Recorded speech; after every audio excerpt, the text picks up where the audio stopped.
I mean, this is obviously a very limited probe that is going sort of around Mars. This, if you wanted to get into a boast, you could say that it is he's beaten Elon to it.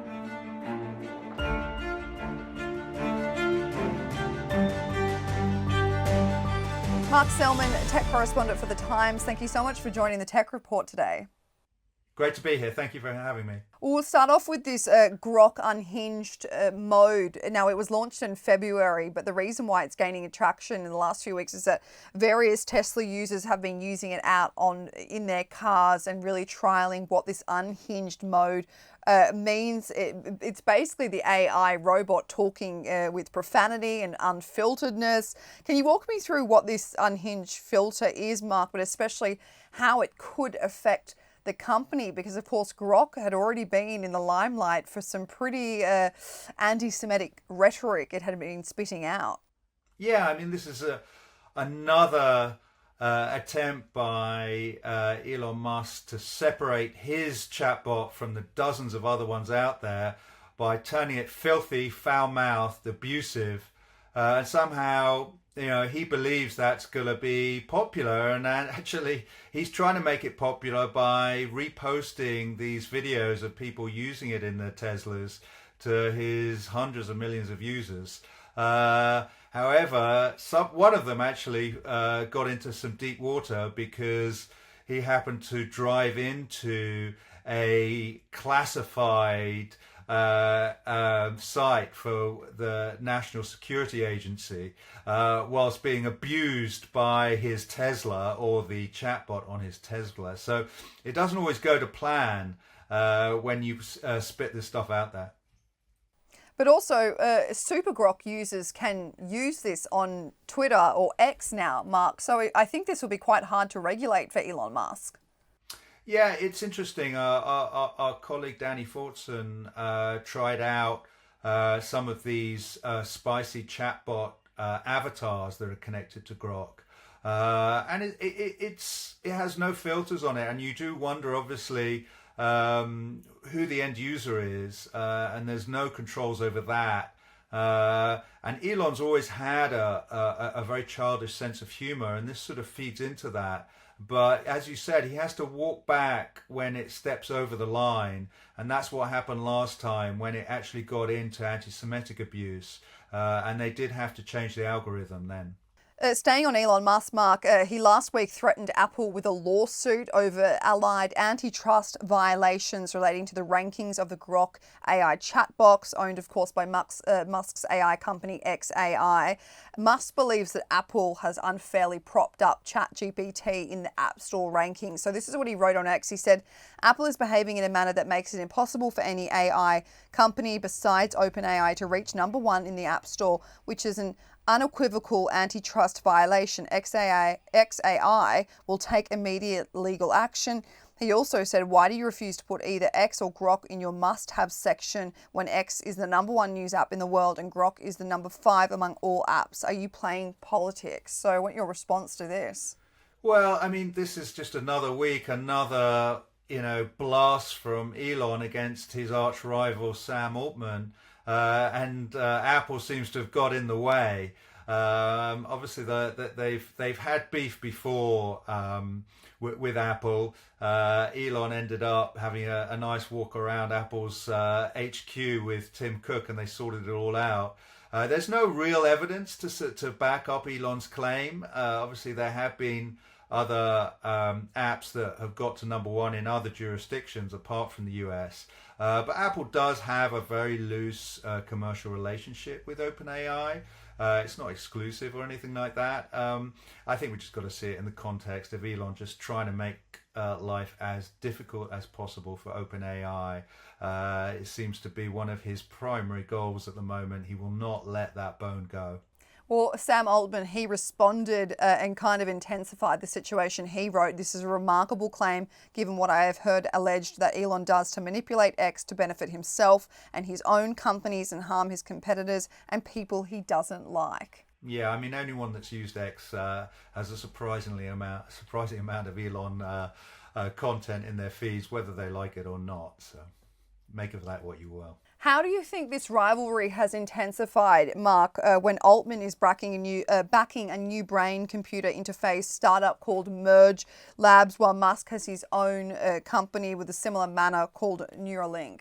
Well, I mean, Altman has his fingers in so many pies. I think you could say he's effectively competing with the entire technology industry because, he has investments everywhere, and some of them work out and some of them don't. I mean, ironically, he's also an investor in Neuralink. So it goes round and round. I wouldn't read too much into that because, I mean, I think OpenAI is spreading itself incredibly thin, but this is more of a Sam personal investment. So I don't know if I'd read too much into that.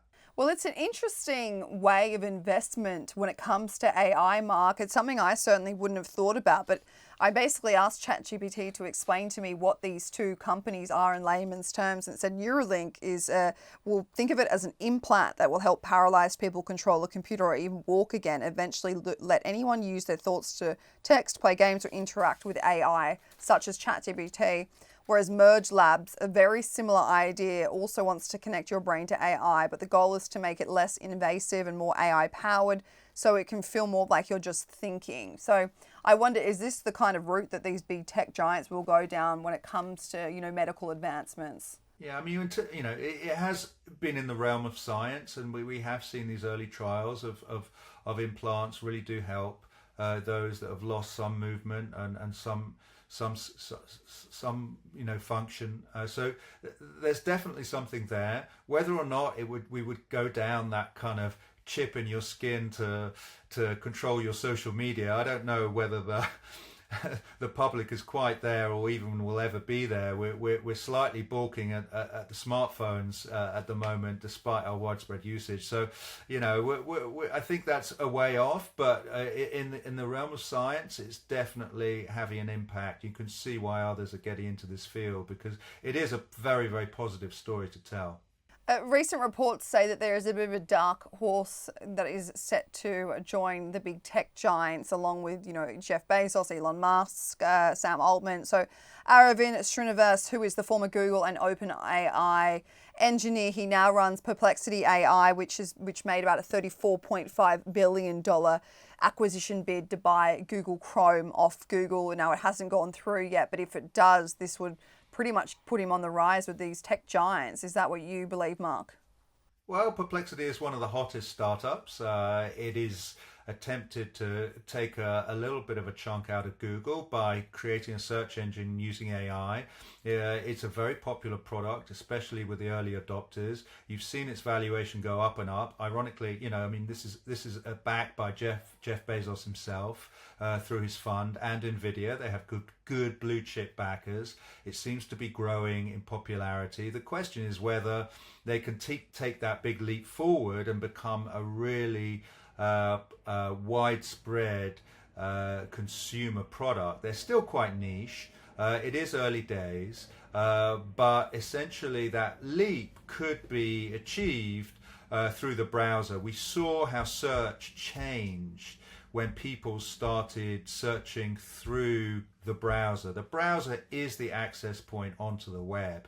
And if you control that, you control so many other things. Google realized that when they created Chrome. It's an incredibly successful product that's provided a lot of other benefits. That's why this sort of bold bid to acquire it by Perplexity, which probably is in the realm of publicity stunt, but it really, Srinivas does like to do these very bold statements to put himself on the national stage. We'll see where it goes, but we have to wait for the Justice Department to force Google to spin off Chrome first.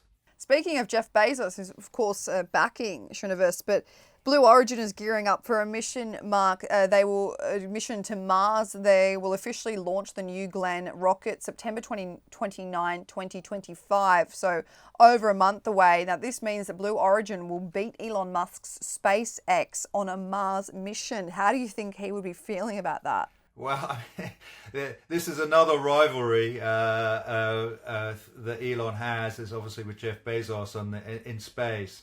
I mean, this is obviously a very limited probe that is going sort of around Mars. This, if you wanted to get into a boast, you could say that it is he's beaten Elon to it. I mean, Elon's been talking about sending us to Mars for many years, and it is obviously a long-term aim for SpaceX to make us an interplanetary species.